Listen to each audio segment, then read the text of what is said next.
Bom dia, pessoal. Eu sou o Dr. Ricardo Ariel Zimmermann. Eu estou gravando um vídeo sobre o que está acontecendo em Manaus. Em virtude de algumas censuras das redes e de dificuldade de postagem ou de remoção de alguns vídeos meus, eu vou dividir esse vídeo em duas partes. Primeiro, eu vou fazer um relato virológico mais técnico, mas eu acho que é muito importante as pessoas entenderem pelo menos um pouco do que está acontecendo para poderem se engajar mais. Então, eu sempre acredito em educação como ferramenta transformadora. Então, basicamente, já tem se visto há alguns dias o surgimento de casos com apresentações clínicas diferentes, inclusive casos de reinfecção, o que levantou a suspeita da presença de uma nova cepa. E mais uma vez, quem nos mostrou qual era a nossa própria cepa não foi o nosso país, mas foi um outro país, o Japão. O Japão acabou sequenciando mais rápido do que nós. 4 habitantes que estavam em Manaus e que voltaram, eles fazem vigilância virológica lá, já tinham descoberto no Japão viajantes com mutações da África do Sul, da Inglaterra, e descreveram uma nova cepa, que mais recentemente se confirmou, agora sim, no sequenciamento genômico conduzido por uma equipe brasileira. Esse novo vírus tem 12 mutações, mas me chamam a atenção 8 delas, e eu vou tentar explicar o porquê. 3 delas são no que a gente chama de Receptor Binding Domain. O que é isso, Ricardo? É a ponta da chave que o vírus tem para entrar na fechadura, que é seu receptor. E essas mutações podem fazer duas coisas.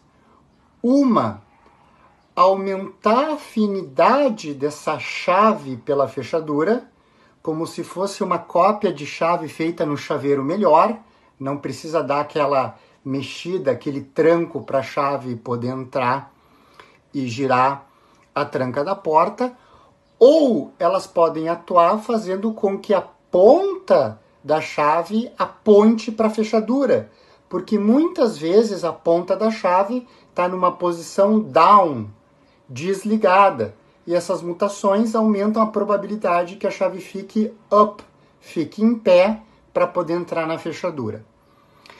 Já tinha se visto no mundo uma mutação no Receptor Binding Domain, já tinha se visto no mundo 2 mutações no Receptor Binding Domain, com uma grande disseminação, que é a cepa inglesa, nas posições 501 e 570, são aminoácidos, mas 3 mutações no Receptor Binding Domain é algo difícil de acontecer. Isso é bastante inédito e sugere, em minha opinião, que possa otimizar bastante o tempo em que a ponta da chave fica apontando para a fechadura e a afinidade em que a chave se liga pela fechadura. Resumindo, tornando o vírus, 1, mais infeccioso e 2, apto a escapar dos anticorpos produzidos, por exemplo, numa infecção prévia ou presentes num soro convalescente ou talvez induzidos por alguma vacina, que são baseadas em vírus anteriores. Bem, mas o Receptor Binding Domain comporta um número pequeno de mutações. E existe uma outra região da chave, que é a base da chave, que é onde a gente pega a chave com a mão para colocar na fechadura, que aqui se chama NTD, de N-Terminal Domain, que permite um número maior ainda de mutações. Nesse caso de Manaus, são 5 as mutações. E essas mutações ajudam as mutações da pontinha da chave.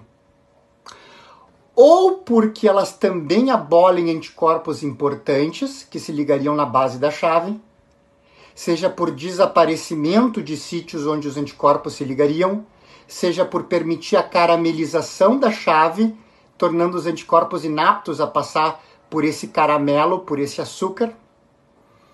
E além disso, também pode acontecer que mutações na base da chave facilitam o jeito em que a gente pega a chave, uma vez que a ponta está diferente. Ou seja, mutações na receptor binding domain são importantíssimas, mas podem alterar a proteína, ou no caso a chave, de tal forma que o vírus tem que se adaptar, modificando também a base da chave para conseguir sustentar essa nova estrutura da ponta. É o que a gente chama de mutações recuperadoras de fitness. Quando presentes, essas mutações na NTD permitem a explosão da presença de mutações na ponta da chave. É o que aconteceu com os visons dinamarqueses, é o que aconteceu na Inglaterra. Tanto os visons dinamarqueses quanto as pessoas inglesas tinham um SARS-CoV-2 que tinha uma mutação na receptor binding domain, na ponta da chave, a 501, mas que ela não ia muito adiante.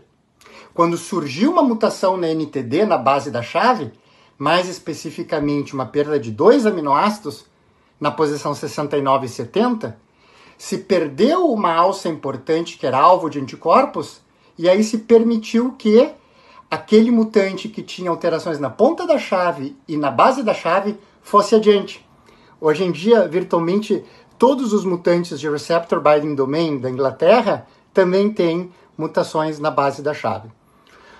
Moral da história, são 12 mutações novas, 3 na ponta da chave, o que é raro, e várias na base da chave que podem ajudar a ponta da chave a abrir a porta de nossas células, de nossas casas, de nossas vidas.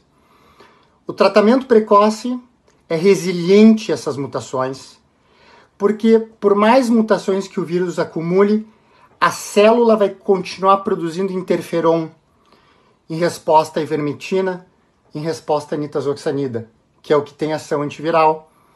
Por mais que o vírus mute, a hidroxicloroquina vai continuar impedindo que o vírus entre através da formação de bolhas. Isso não vai se perder. A TMPRSS2 vai continuar lá para bromexina, para dutasterida e para outras estratégias antiandrogênicas nos ajudarem. A mensagem, portanto, é de esperança. Em relação às vacinas, a gente não sabe como é que elas vão se comportar. A vacina da Pfizer já demonstrou eficácia mesmo com algumas mutações no receptor binding domain isoladamente, como a mutação no 501. Mas a gente não sabe como essa vacina vai se comportar quando as mutações se acumulam, como é o caso da cepa de Manaus.